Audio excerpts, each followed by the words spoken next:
Hey, what do you know? A track with an obvious end point. Hey guys, how you doing? Nick Jennison with Guitar Interactive GI+. It's Monday. We're doing the thing that we do on Mondays, which is hang out and talk about the guitar. And let me tell you, whew, what a day I've had playing the guitar today. There has been so much guitar involved. My fingers are cooked, but that's okay because I get to cap a day off of playing lots of songs of guitar with hanging out with you guys and talking about scales and arpeggios, right? Which is some interesting stuff that I'm really into talking about. So it's all good. First of all, if you're a first-time viewer, hey, want to take this opportunity to welcome you on board. Thank you so much for joining us. Always a pleasure to have new viewers on. I know we have one or two, so if you're a first-time viewer, make sure you drop us a comment, say hi, tell us where you're tuning in from. We'd love to know a little bit more about you guys. If you are one of our returning cadre of streamers, our little community, it's great to have you back. Thanks for coming along. You guys make every week a whole lot of fun. You make me want to pick my guitar up even when my fingers are, like I say, absolutely cooked, but that's totally cool because we get to hang out, we get to talk about some stuff. So a little bit of housekeeping first of all.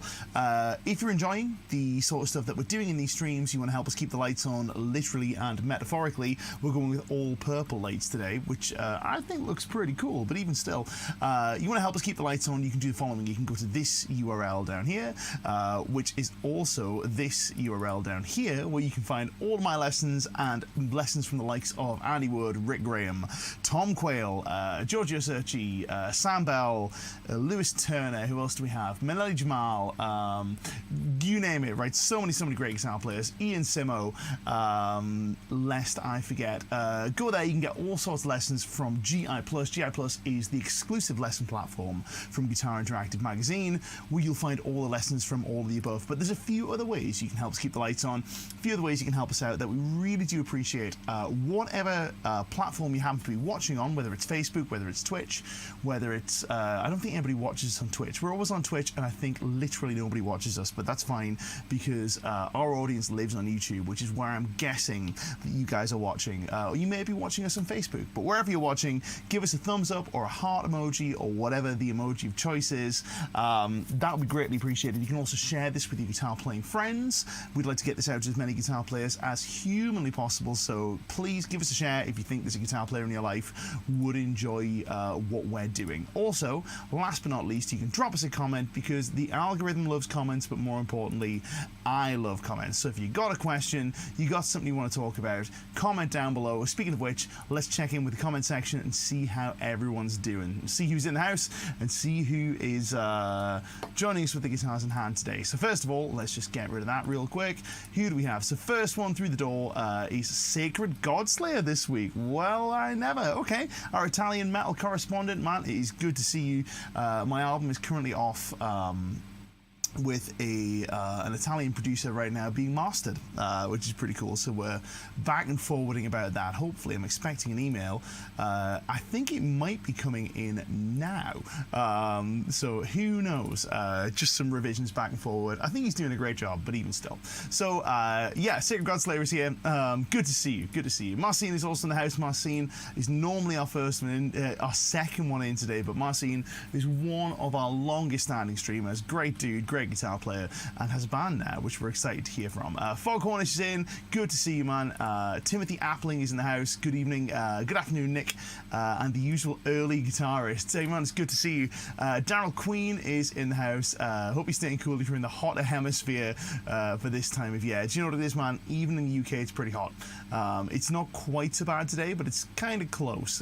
We have had our mandatory 6 days of summer, and it seems to be sticking around, so which I'm a fan of, but it does get pretty warm, especially when you're in your studio doing the old streamo, but I wouldn't have it any other way. David Yates in the house. David, it is good to see you.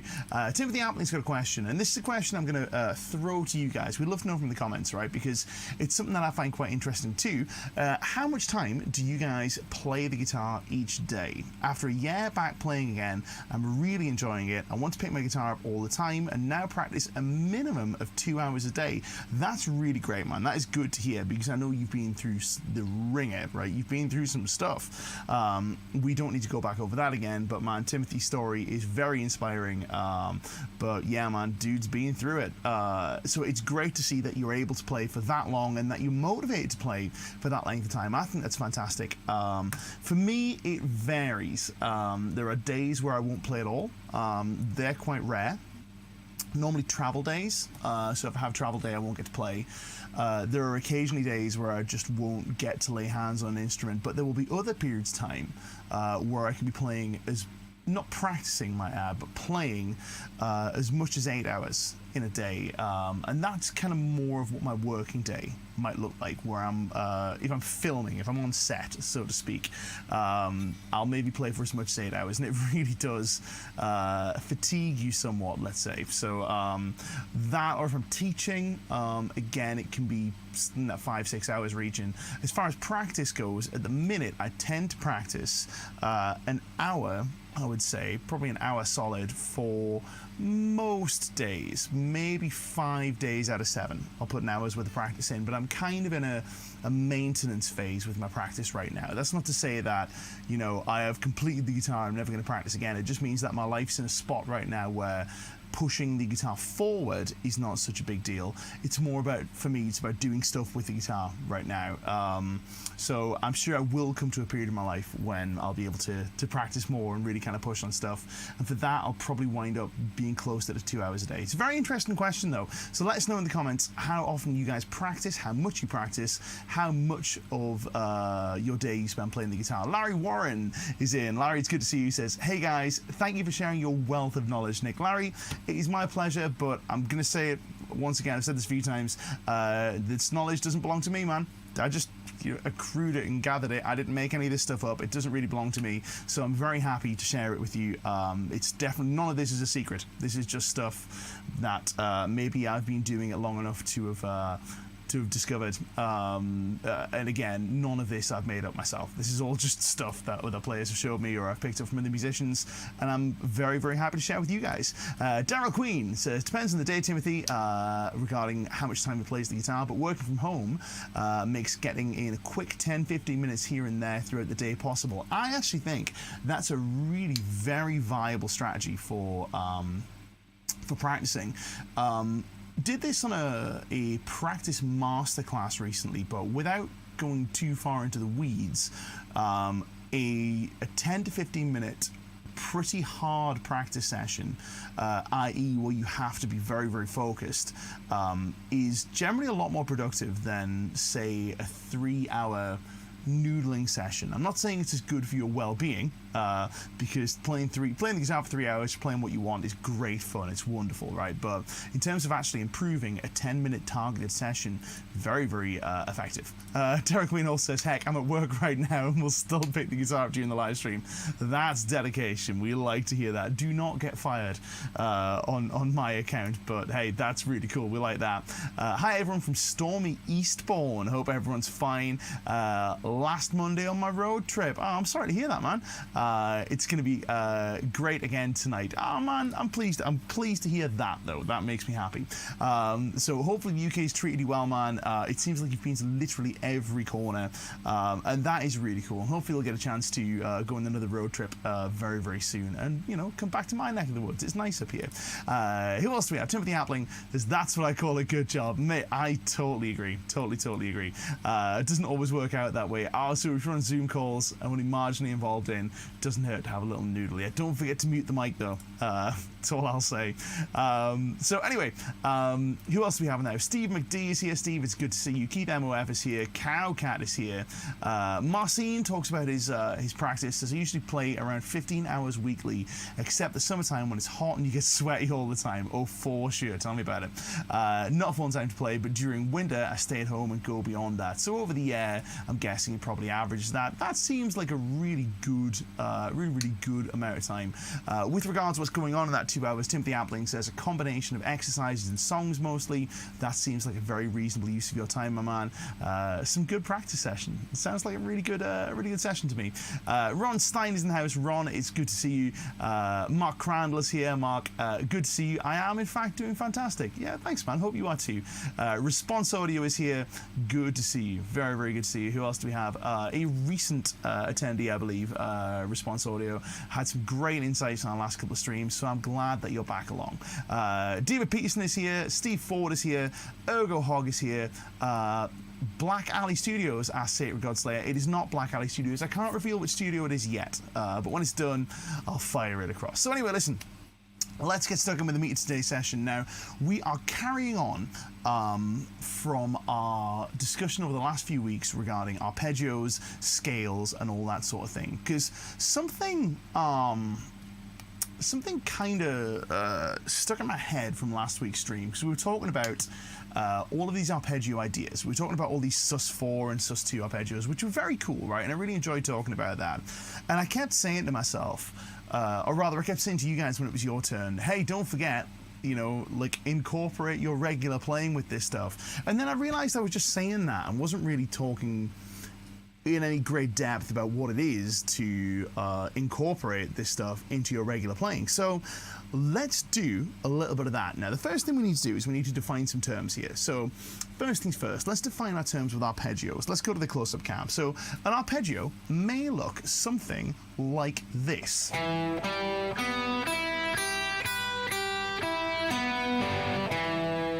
Let's just play that together real quick. So what we have here is an E minor arpeggio. We're playing in the key of E minor because our backing track is an E minor. So we have an E, a G, a B, and then the same thing in the next octave. E, G, B.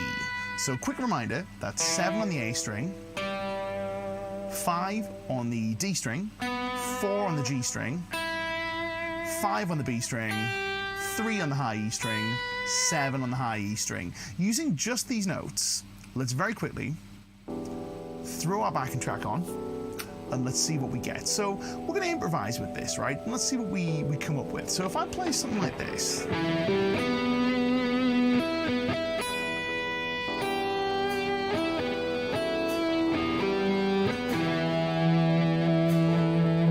this is our arpeggio on our 1 chord, right? But let's improvise with it all the same. So if I go,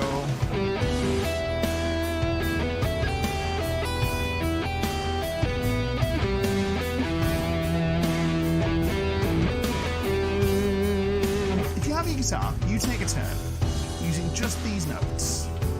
Let's just see how it sounds. Probably pretty good, I would imagine. I imagine it's not going to sound like this, or like this, or like this.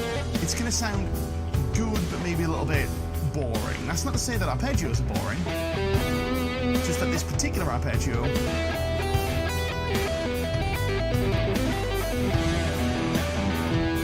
is very, very in. It's very safe sounding because every note sounds very settled and very stable.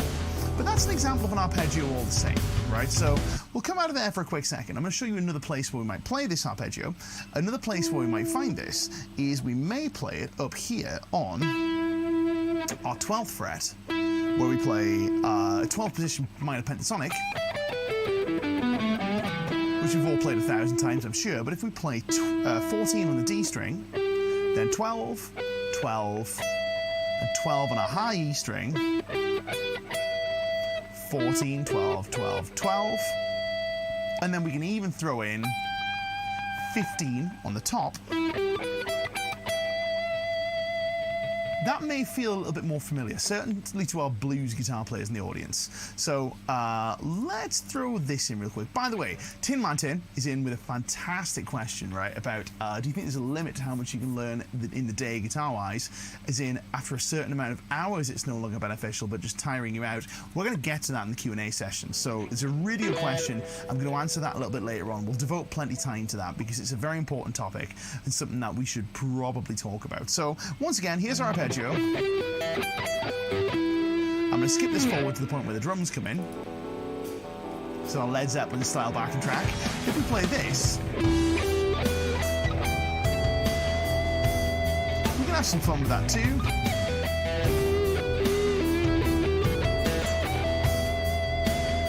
You have a turn improvising me some stuff using just the arpeggio notes. Just the notes from this arpeggio here. Now, once you've done this, I'm going to contest that you probably already used this in your own playing. If you've ever played this lick,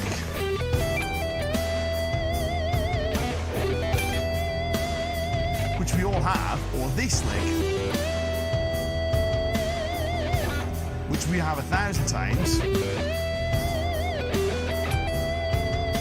then we are undoubtedly using this arpeggio already in our playing. Let me show you what these licks go like. So, very quickly, these are some common old garden blues licks. We're going to play D14 rather, G12, B12, and then instead of going straight to E12, we're going to play B15, bend it up to the pitch of B17, or the same pitch as E12.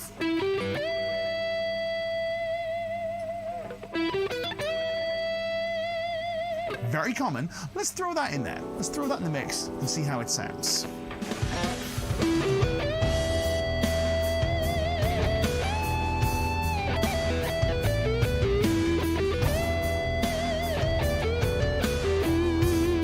Play me that lick, and then we'll talk about what we might do to it in just a second. This is kind of our entry level to blending arpeggios. But there is more to it than this, let me tell you. Okay, let's try playing this lick one time round, and then some stuff in E minor pentatonic.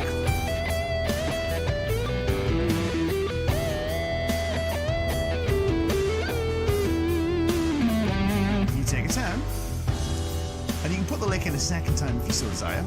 That's totally fine. All right, let's go again. Same lick.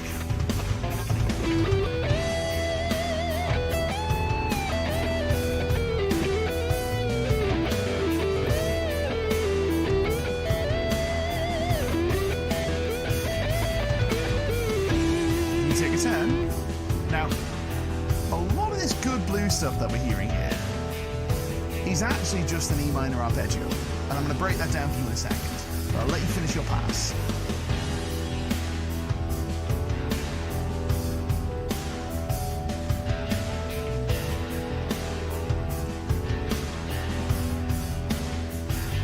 All right, we'll stop that there. Now, here's the interesting thing about this, right? A lot of these good sounding blues licks that we really like, these ones that sound very, very together. This,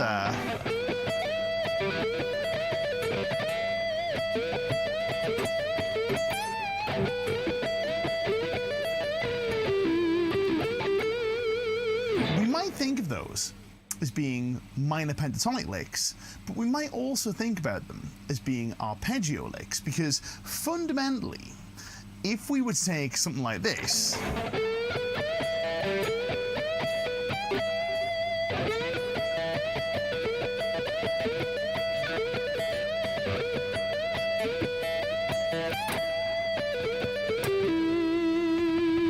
even though we're fretting this note, we're never really landing on this note. We're just kind of bending up to the pitch here,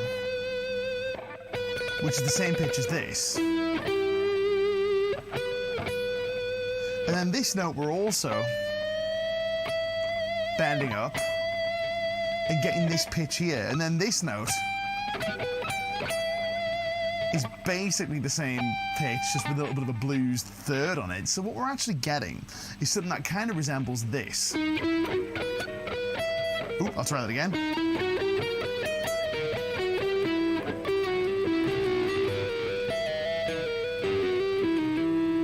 It's basically an E minor arpeggio with some approach tones from below. Now, why am I bringing this up? Well, let me explain. So, this is where the act of blending arpeggios and scales really starts to manifest in most people's playing, because this is kind of the first time we really do any of this stuff. So we play some blues licks.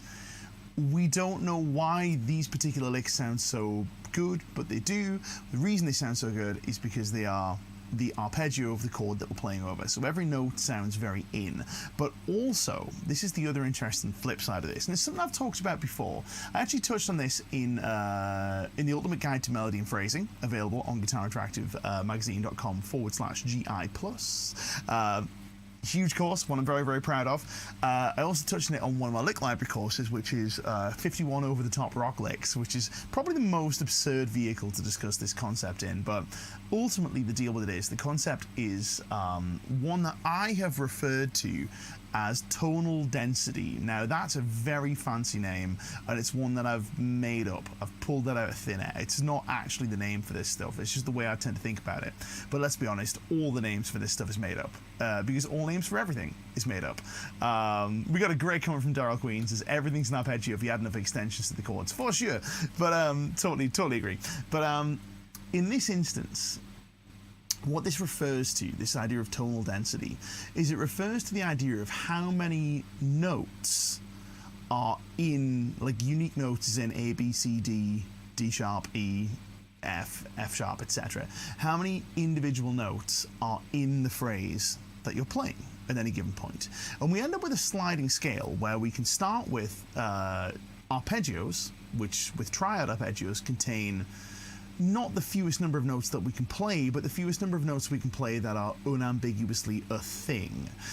We can play 2 notes, yes, that can kind of make sense, but generally 3 is a good solid minimum. From there, we can move into 4 notes, 5 notes, 6 notes, 7 notes, and beyond. Let me show you what I'm talking about. So I'm going to go to my improv here real quick, and then we're going to do some practical stuff with this together. So this is an example of an improvisation in this E minor with only 3 notes in it, and the 3 notes are going to be E's, G's, and B's.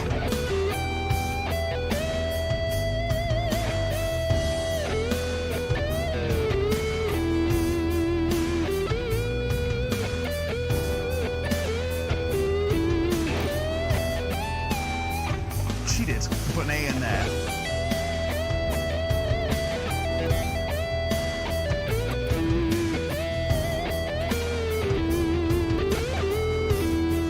She didn't put an A in, but for the most part, only 3 notes.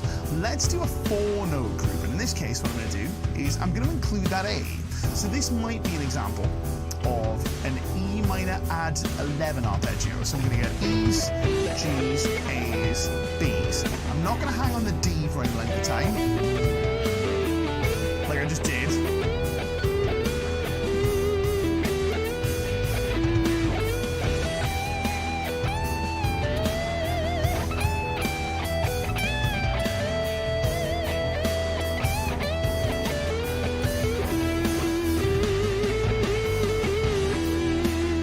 Let's make it a 5-note group. In this case, I'm going to include the D's.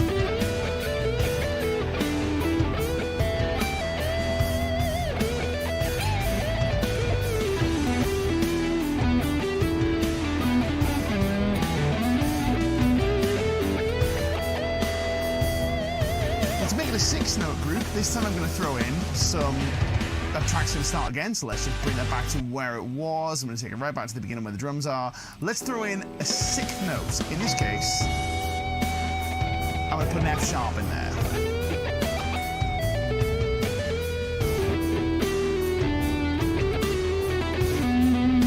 Can you hear how this is getting progressively more complex?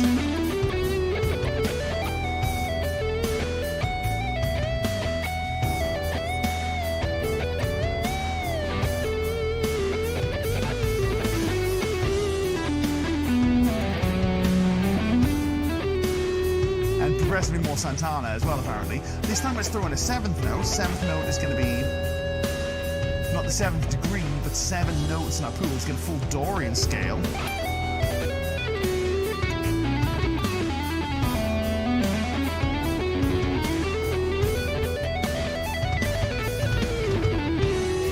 Throwing in even more notes there. We've got blues notes. For the sake of it, why not let's have all 12?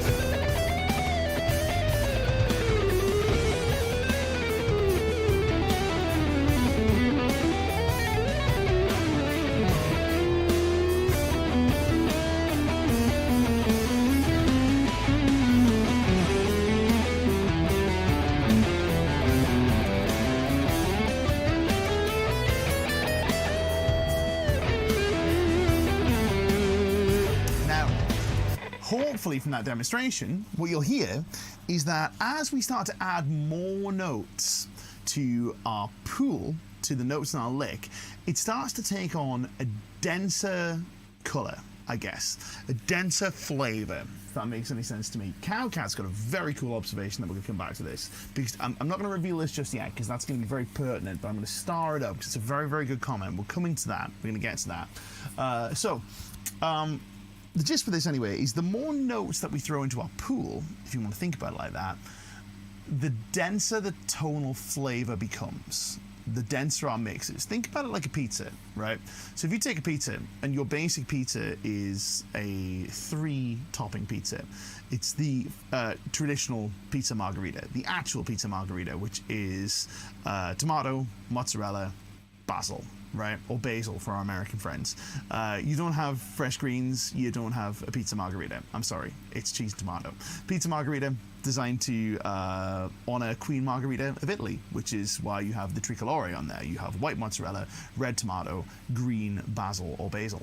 Wow, why are we getting into pizza stories? I must be hungry. Anyway, so let's say that you try it as your basic pizza.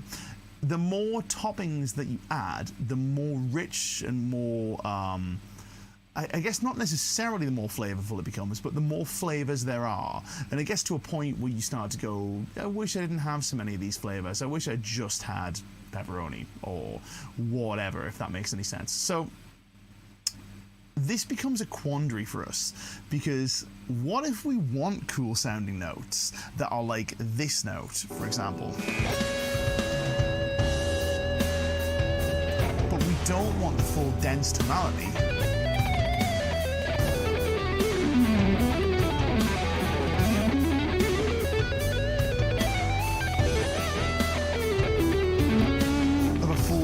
Scale. Well, this is where this idea of scales and arpeggios kind of blurring where they meet starts to come in. So what we can start to do is we can start to think about our scales as kind of like an extended arpeggio, which is kind of where Cowcat's going with this. And we can start to think about arpeggios as, by contrast, as like a miniature scale. Because as far as improvisation is concerned, what is an arpeggio if not a small scale?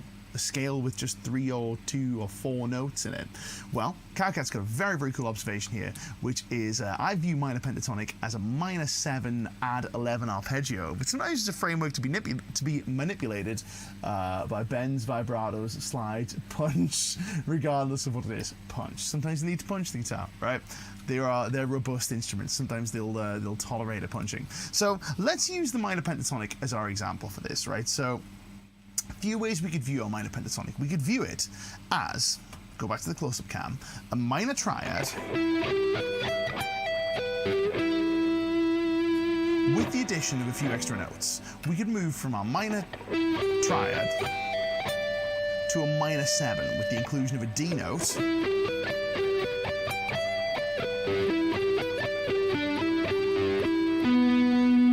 or we don't have to play the D note.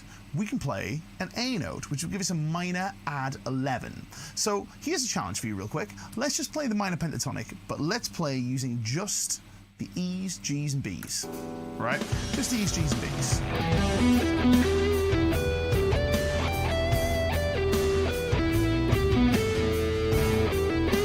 Hard to do. Habit of a lifetime is get me reaching for that 11, but that's fine.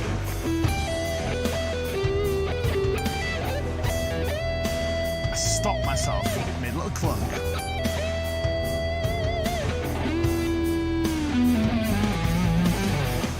Cheated there. Now, you take a turn on that real quick, just E's, B's, and G's. Once we're finished with that, we're going to move on to E, G, B, D, which is the minor pentatonic as, here we go, a -7 arpeggio.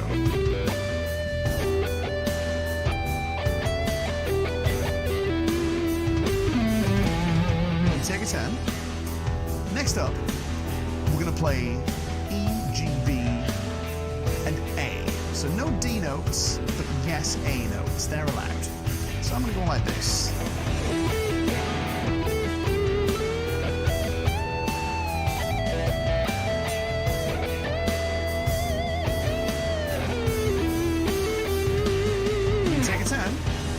pentatonic, no D notes. Basically the way it works, right?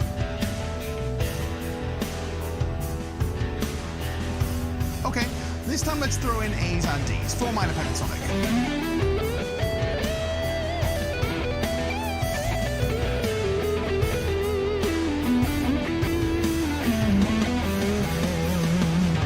Turn, you get the cool part of the track.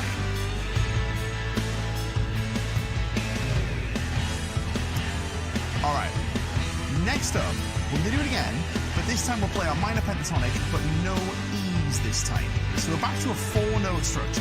No E's permitted though. This is going to be interesting. So the track's going to slow down a little bit, and I'll take it from there, right?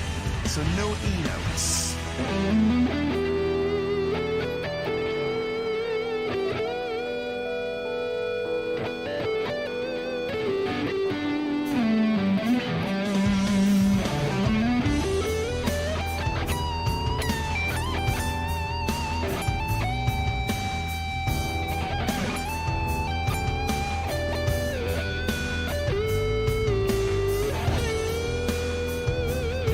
Take a turn, minor pentatonic, no E notes allowed.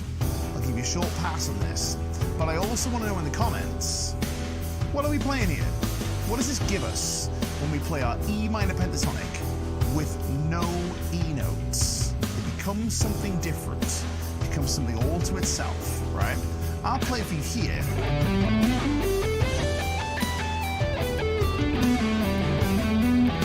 I'll play an E by accident.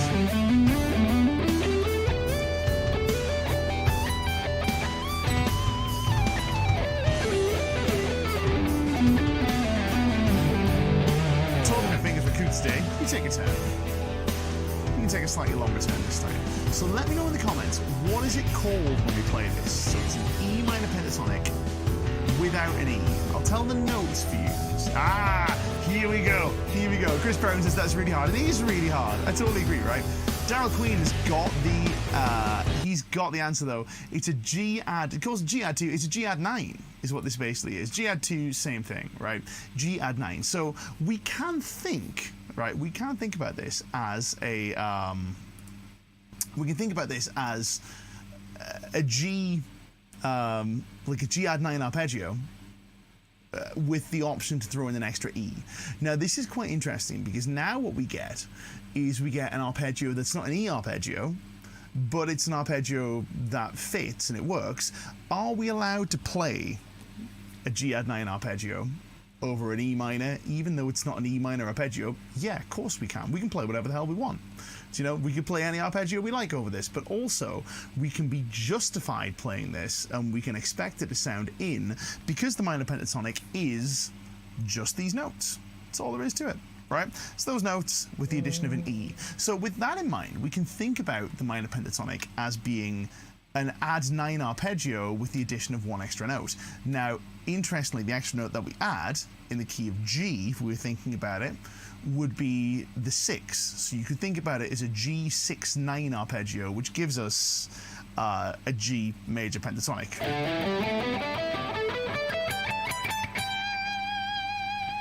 And we know that G major pentatonic contains all the same notes as E minor pentatonic, so that's useful, right? But what if we wanted to throw some other notes in there? What if we wanted to, like, add in another note, add in an interesting note that we can pull from our Dorian scale? Well, what if we wanted to throw in an F sharp note? Because we know F sharp notes are good, right? We like them. But we don't want to get into the realms of playing full Dorian scales because it's a little bit too dense in terms of the sound, if that makes any sense. So maybe what we do is we start subbing some notes out. So maybe we take what would have been our E note and we sub that out for an F sharp. So instead of playing E minor pentatonic thus, we take all the E's, we move them to F sharps. So now we get this.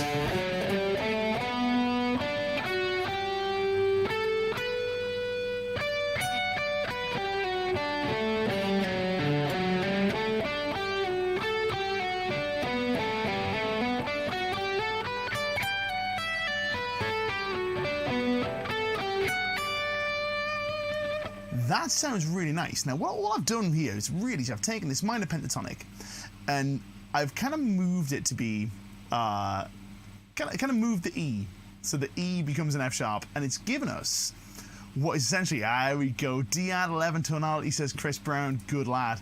Now that essentially gives us the sonic effect as an improviser of what happens when we play, like, chords, of doing this. Lots of E, then we hit this chord. In here it sort of like kind of gives a bit of relief, but also a bit of desire to push back here. This is the heavy metal way to do it. I say heavy metal, it's not the metal way to do it, but it's the heavy metal way to do it. Listen for that effect when I go to this sound.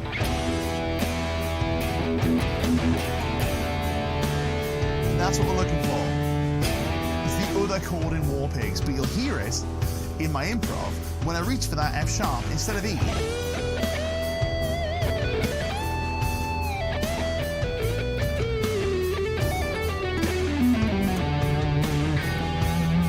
Did you hear that lovely, kind of fell back on itself? Let's do it again.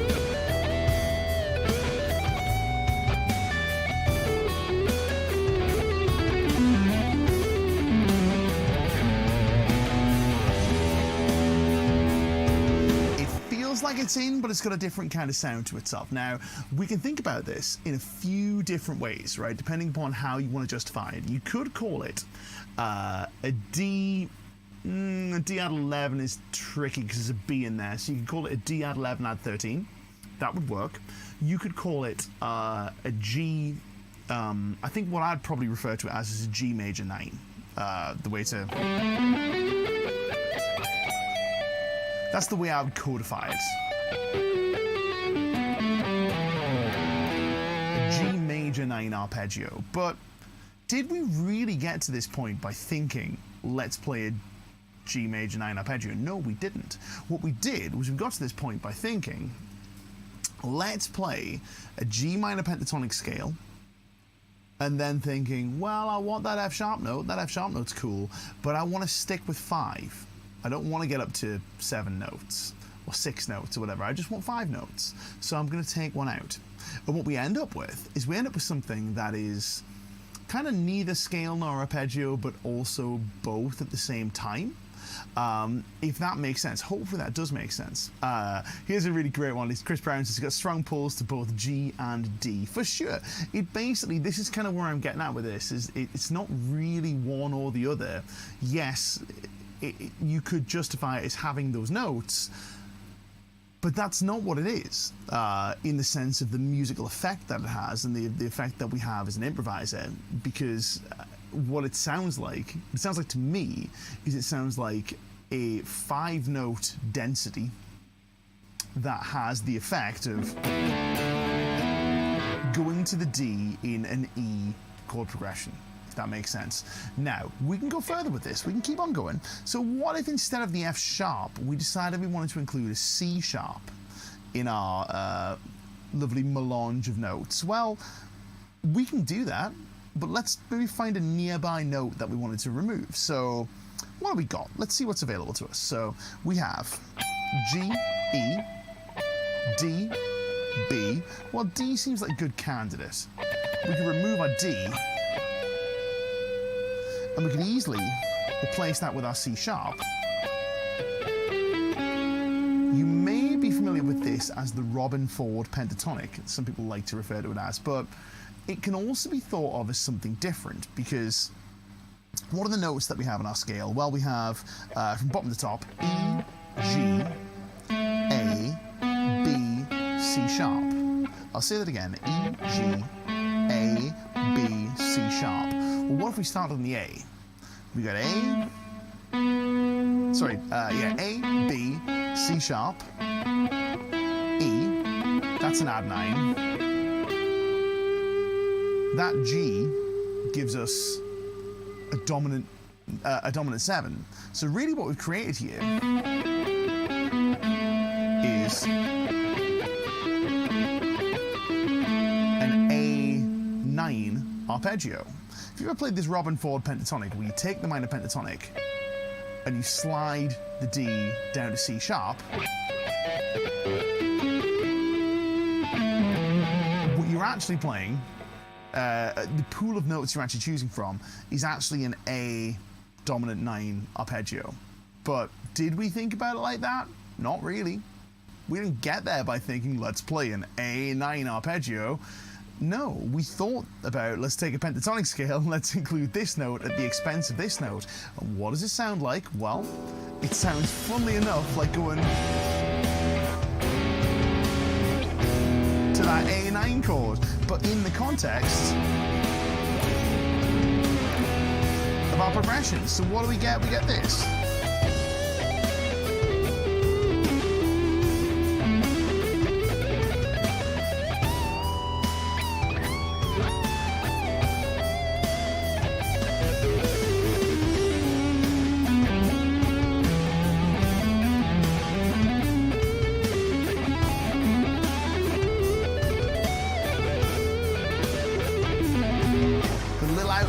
But still sounds pretty cool if we shred on it.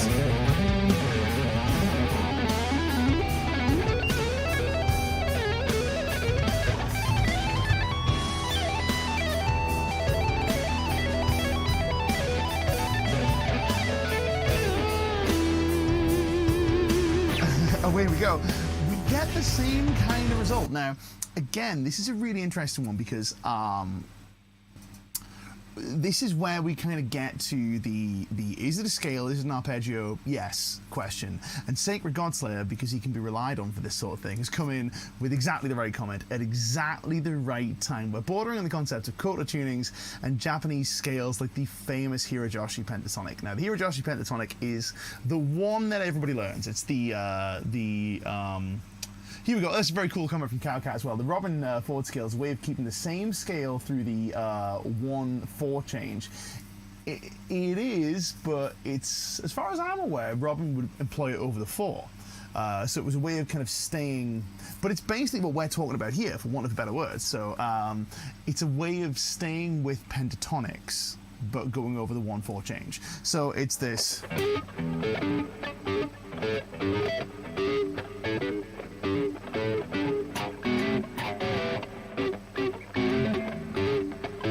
So we get closer cam real quick.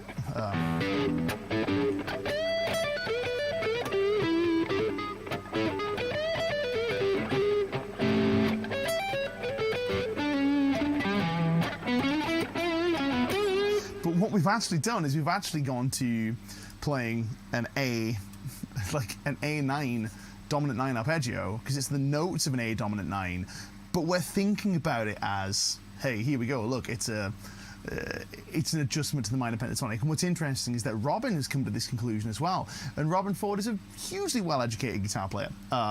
So, you know, that's justification that what we're talking about here is maybe, you know, it's okay. It's cool. It's okay to do this stuff. Now, this famous Hirajoshi pentatonic, right? It's the one everybody learns. It's the Marty Friedman, like...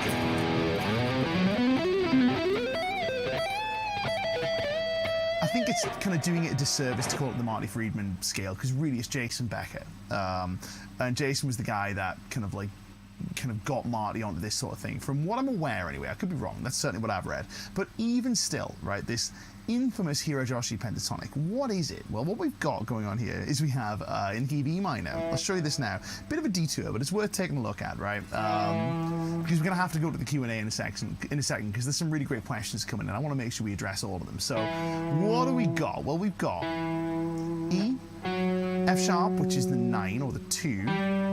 We've got G, which is the flat 3, so 1, 2, flat 3. We've got 5, which is our D note, our B note rather, and then we have flat 6. So I'll say that again. It's 1, 2, flat 3, 5, flat 6.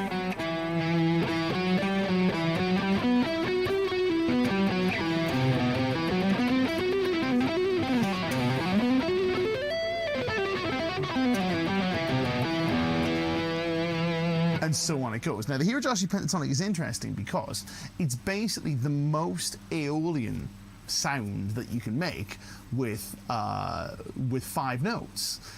So it has that kind of pentatonic level of density and the sparseness that you get with the pentatonic scale, but it sounds super Aeolian. Now the interesting thing is the reason it sounds super Aeolian is because the flat sixth note, which in this case is a C. But if we were to take that C and put it at the bottom, let's just quickly get into this, right? So what are our notes again? We had E, F sharp, G, B, C. E, F sharp, G, B, C. If we start on C, and we play C, ready? C, say it again. C, E, F sharp, G, B.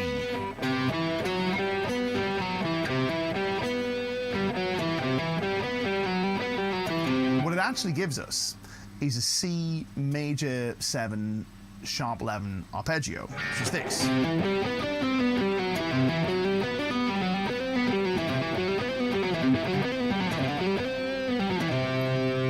And that, in its nutshell, is Lydian sound. And that's interesting because the addition of the Lydian sound on the flat six is what makes Aeolian Aeolian. What's also kind of fun is that if you've ever played the Lydian pentatonic, which is this,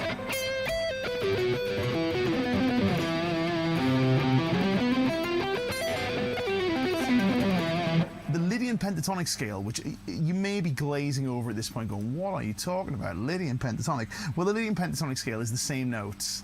The C Lydian pentatonic is the same notes as the E Hirajoshi. They're the same thing, which is the same notes as a C major 7 sharp 11.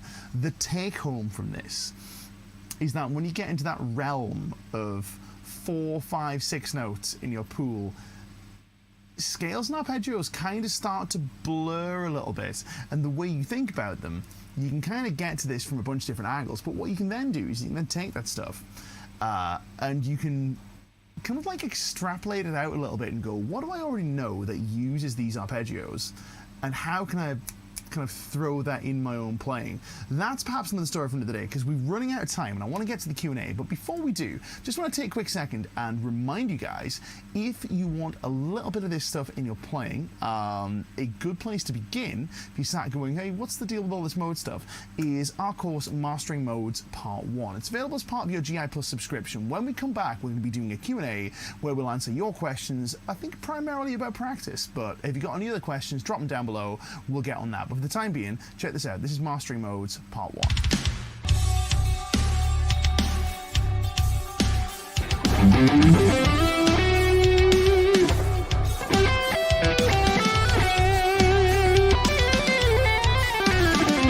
Modes. What are modes? How do I use them? When do I use them? Well, modes are one of the things that the pros use to add excitement and colour to the guitar parts, and there is no reason why you can't use them too.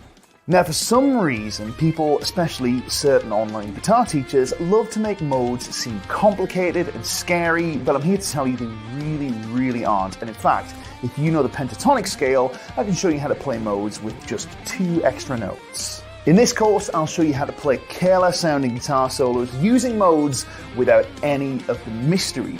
You'll learn how to play musical sounding solos all across the neck in any key, crucially without sounding like you're just running up and down scales. So, if you're ready to take this next step with me, click the link to find out more.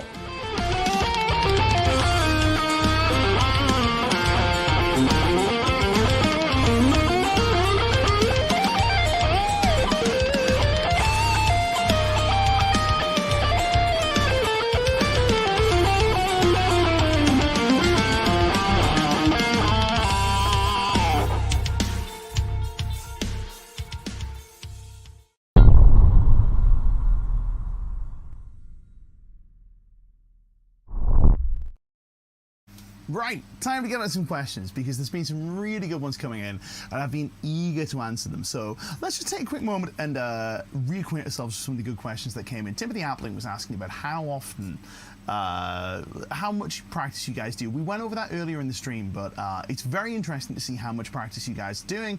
I want to highlight this one from Tin Man Tin. This is a good question. I'm assuming I'm saying that right. Tin Man Tin, it might be Tin Man Tin, who knows. So do you think there's a limit on how much you can learn in the day guitar-wise, as in a certain amount of hours, it's no longer beneficial? I absolutely do. I think the amount is fluid and changes depending upon all sorts of factors. So what I won't say is there is 4 hours that you can play and then any more is I think the amount changes based on the person, based on their experience level, based on how well practiced they are, how much practice they've been doing. I guess there's 2 levels we need to talk about here. So the level that they've achieved in terms of like how far they've got with the guitar playing and how close they are to their top level right now. So if you take somebody who's played for a very long time and plays really, really well, but you put them on a month sabbatical, the amount of work they can do will be different to the amount of work the same person would be able to do if they were really in the flow of things and the flow of learning and stuff. But I also think within a single person, things like psychological, physical, social factors all play in. So what those might be, there are multitudes of them, and it would be foolish to try and list them all today, but physical factors might be things like sleep, nutrition status, work stress, life stress. These are starting to get into social factors. So social factors might be things like whether you're being egged on by another guitar player who you're friends with, who, you're learning with somebody, you're having a real good time. Maybe somebody has said some very unkind words about your guitar playing recently and you feel a bit down in the dumps about it. That's maybe going to affect things. Psychological state might be, are you interested in what you're playing? Are you not interested? These can all vary day to day, but I think ultimately there is a limit, and I think it's probably less than people think it is. That's probably what I'll say. So in my own experience, I've been able to put in up to 3 very productive hours of work and learning stuff in a given day at my apex, like at my best, where I've been just completely all about that guitar life and nothing else has really mattered. I've been like in a space where it's like guitar, I'd be waking up early to practice and like super buzzed to get practicing. At other times in my life, it's been more like an hour of productive work, I would say. I think it's more a question, not so much of how much productive time you can put in, I think it's how much work you can do in that time. And that's something for another day, I guess, for practice optimization. We can get into that if that makes any sense. Oh, here we go, not a question, but I had the absolute pleasure of meeting Tom Quayle and Martin Miller on Thursday night in Birmingham, 2 absolute ambassadors of the instrument. I even got to play through Martin's rig. Tom had a huge amount to say about your time playing together. Like, oh, bless him. Tom's a lovely guy, right? Tom's a lovely guy.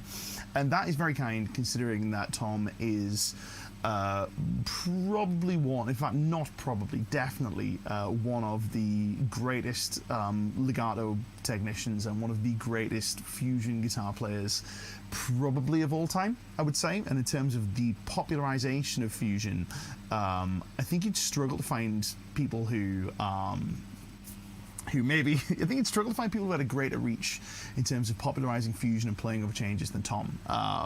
Tom would disagree because he's a nice and humble guy, but even still, Tom Quayle is a monster. Now, anyway, and Martin's a killer guy as well. I should point out, right, Martin, I've not spent as much time with Martin, but he seems lovely and his playing is fabulous.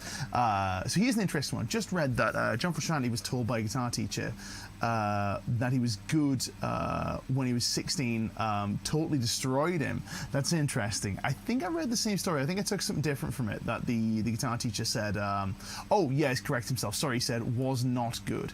I actually had this experience myself when I first went to college. So this is an interesting thing with that psychological and social factors to practicing. I had a similar experience where I was the best guitarist in my bedroom for a very long time. And then I arrived at my college where I was studying, and it quickly became apparent to me that I was the worst guitar player there. And this was made very, very clear to me by a number of the tutors, let's say. And I'm not going to name names. I'm not holding grudges here. That's not what this is about. But it very much shook me for a while. And I ended up doing something kind of similar to what John Frusciante did, which was a bit of that F you kind of attitude that, well, I'm going to show you. I think from experience, this is a terrible way, terrible way to motivate people, right? I think your strike rate is going to be exceptionally low. And I think it's likely to have, you know, perhaps negative knock-on effects to lots of people. I don't think I had any particularly, but you know, that drive to, well, I'll show you, I think that only really happens in movies in very unusual cases. So I think it's a pretty bad way to address that, I think. Oh yeah, Tom had some nice things to say about mine and my mates playing as well. Rightly so. You're a great player, man. I love seeing your Instagram stuff. There you go. Terrible teacher to tell you you're not good. For sure, man. Right? Really not great. I don't think. Daryl Queen says, this is the exact thing that happened to me, only I responded by nearly quitting the instrument. For sure, right? Like, it's a terrible way to motivate people. I think it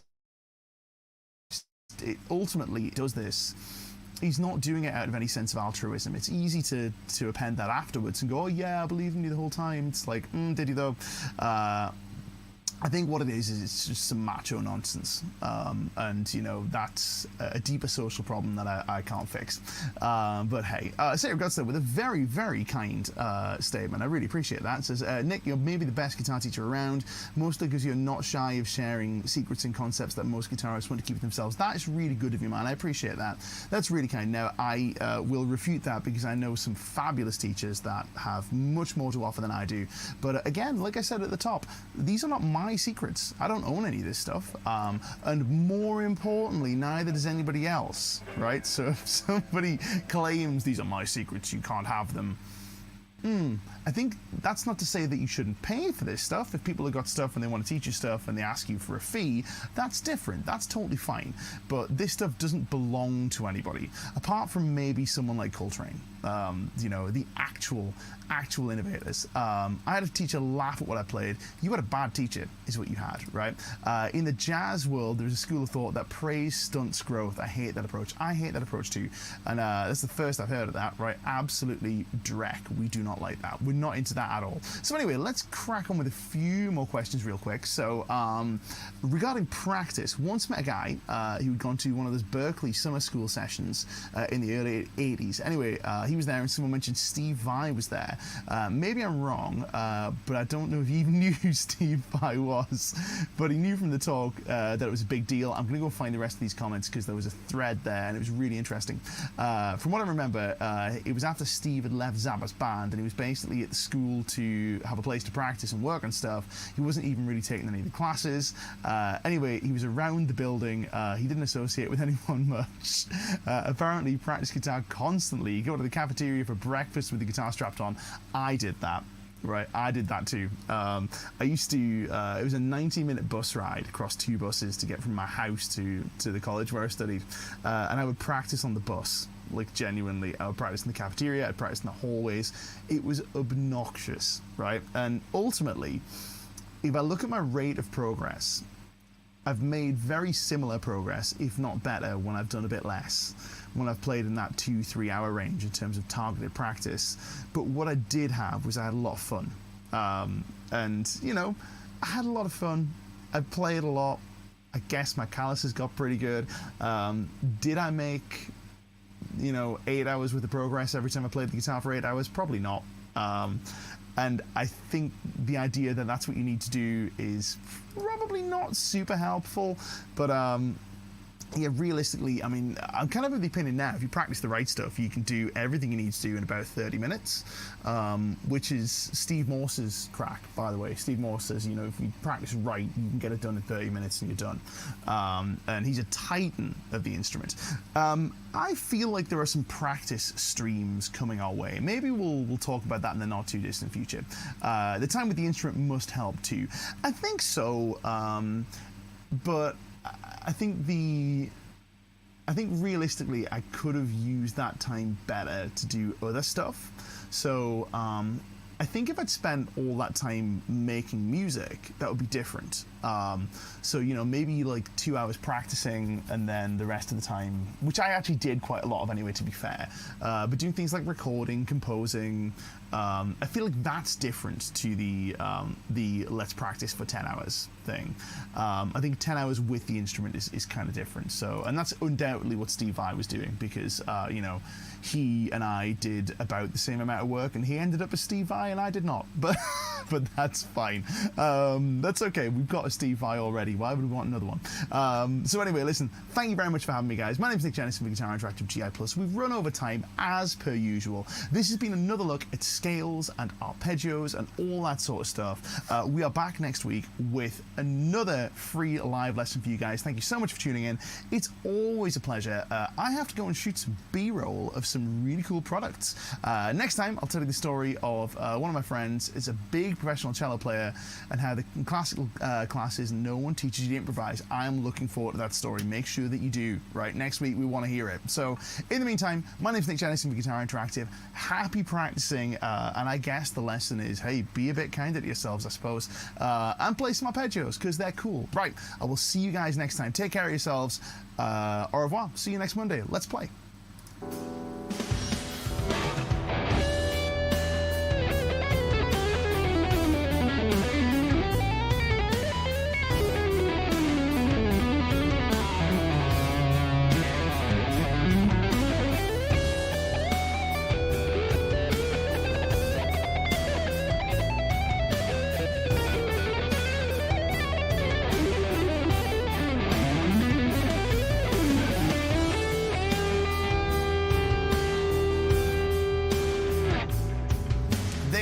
I forgot to mention, yeah, for tomorrow, happy Independence Day, happy Finger Independence Day to all of our American friends. We'll see you guys next week. Take care of yourselves.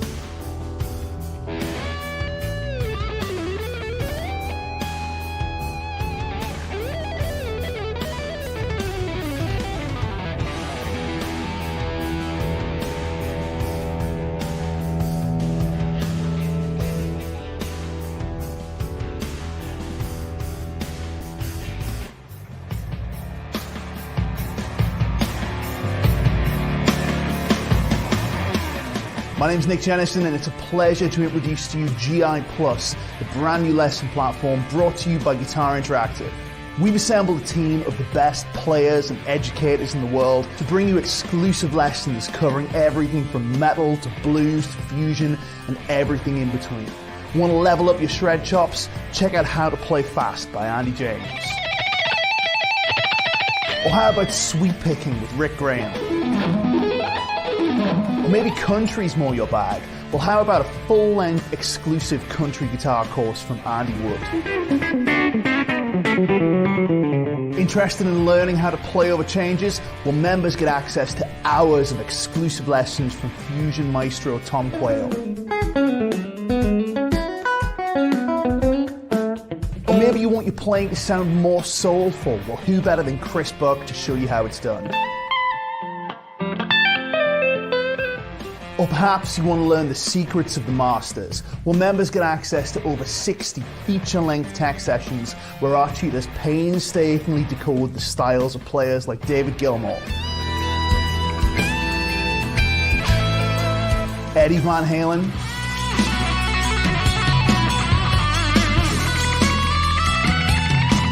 John Petrucci, Larry Carlton, Slash, Tosin Abasi, Paul Gilbert, and many more.